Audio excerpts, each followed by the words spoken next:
အားလုံးပဲမင်္ဂလာပါဒီနေ့မှာတော့မြန်မာစာကြောင်းလေးရေးပြီးတော့ဂျပန်လိုဘာသာပြန်နဲ့ခိုင်ဝါလေ့ကျင့်ကြမယ်ပေါ့နော် grammar လေးကတော့ခုတုန်နီနာတဲ့ဤတူဆိုတဲ့ grammar လေးကိုသုံးပြီးတော့မြန်မာစာကြောင်းလေးရေးထားတဲ့အခါမှာဂျပန်လိုဘာသာပြန်ပြီးတော့မှာပဲဖြစ်ပါတယ်ခုတုန်နီနာတဲ့ဤတူဆိုတဲ့အဓိပ္ပာယ်ကနာဆန်လို့လည်းတည်ပြီးသားဖြစ်မှာပါတခုခုလုပ်ဖို့ဖြစ်လာတယ်ဆိုတဲ့အခါဒါမှမဟုတ်လို့ရှိရင်အဲ့လိုစီကံနေအစီအစဉ်နေတရားရောက်နဲ့ချင်းတွေ့ဖို့အတွက်လုပ်ထားတယ်ဆိုတဲ့ကြိုတင်သတ်မှတ်ထားတဲ့ကိစ္စရပ်တွေပေါ့နော်အဲ့လိုမျိုးတွေပြောတဲ့အခါမှာဆိုလို့ရှိရင်သုံးတဲ့ပုံစံလေးပဲဖြစ်ပါတယ်ပထမဆုံးစာကြောင်းလေးကိုစာပြီးတော့ကြည့်လိုက်ကြရအောင်နော်ပထမဆုံးစာကြောင်းလေးကဒီနေရာမှာဆေးလိပ်မတောက်ရဘူးလို့သတ်မှတ်ထားတယ်ဆိုလို့ရှိရင်ဒါကသူတို့သတ်မှတ်ချက်ပေါ့နော်အဲ့တော့ကိုတေဝါဒီနေရာမှာကကိုတေဝါဆေးလိပ်ဒီဒါပါကိုမတောက်ရဘူးတောက်တာကကြတော့ဆူအီမတ်မတောက်ရဘူးဆိုတော့တောက်လို့မရတာဆိုရင်ဘာခေးရှိမလဲဆိုတော့ဆူအီမတ်ကိုတဲ့ဖောင်ပြောင်းတော့ဆူတေဝါอีเกมาซันတဲ့ဖောင်နဲ့อีเกมาซันလေးသူကအလို့မရဘူးဆိုတဲ့ဒီပဲเนาะစတေဝါอีเกมาซัน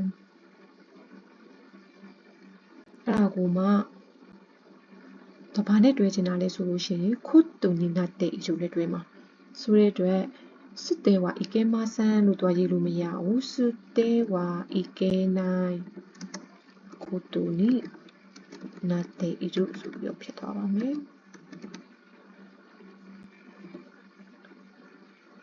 စတေဝါอีเกနိုင်ခုတ်တူနီနာတဲ့ယူကနိုင်ခုတ်တူနီနာတဲ့ယူ dictionary form ခုတ်တူနီနာတဲ့ယူနောက်ထပ်တစ်ကြောင်းလေးကမနက်ဖြန်မှာတကယ်ချင်းနဲ့တွေ့ဖို့ချိန်ထားတယ်ဆိုတဲ့ဟာလေးကကြတော့သူကတယောက်ယောက်နဲ့ကြိုတင်သတ်မှတ်ထားတယ်ဆိုတဲ့ကိစ္စရပ်တွေမှာပြောတဲ့ပုံစံလေးတွေဝင်သွားတယ်ပေါ့နော်အဲ့တော့မနက်ဖြန်ကကြတော့အာရှတာတကယ်ချင်းဆိုတော့ဒူ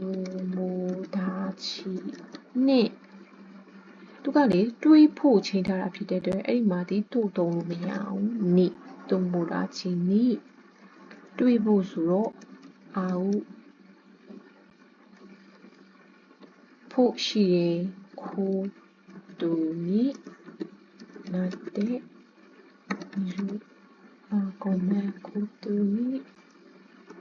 နာတဲ့ယူခိုးတူနိနာတဲ့ယူဆိုရ grammar လေးပဲဖြစ်ပါတယ်တူနိနာတဲ့ယူ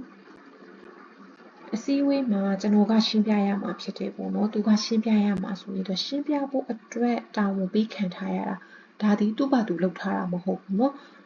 ရှင်းပြဖို့အတွက်ဖြစ်လာတာဥမာနောက်လာမှာဂျပန်ကိုသွားဖို့အတွက်ဖြစ်လာတယ်ဆိုကိုကမသိထားဘူးအလုပ်ကနေပြီးတော့မှဒီအလုပ်ကိစ္စနဲ့ဂျပန်ကိုသွားပေးပါတနည်းအားဖြင့်သွားပေးပါဆိုပြီးတော့ကိုတာဝန်ပေးတာကိုခံရတဲ့ပုံစံမျိုးမှာဆိုလို့ရှိရင်ခိုတိုနီနာတဲ့ issue တွေကိုသုံးနေပေါ့နော်ဒီမှာဆိုရင်အစည်းအဝေးဆိုတော့အကုန်လုံးဒီပြီးသားတော့ခိုင်ကီအစည်းအဝေးမှာဆိုတော့ခိုင်ကီတဲ့ကျွန်တော်ကဆိုတော့ဝတရှိကရှင်းပြရမှာဆိုတော့ရှင်းပြတာဒီစစ်စမေးစုခိုတိုနီနာတဲ့ယူနော်စမေးခိုတိုနီနာတဲ့ယူ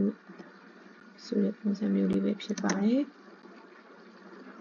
ဒီနေ့မှာတော့ခုတနီနာတဲ့ issue ဆိုတဲ့ grammar လေးကိုသုံးပြီးတော့စာကြောင်းလေး၃ကြောင်းကိုပြပြပေးသွားတာပဲဖြစ်ပါတယ်ဒီစာကြောင်းလေး၃ကြောင်းကိုတူတူလေးလိုက်ပြီးတော့လိုက်ရေးခြင်းအဖြစ်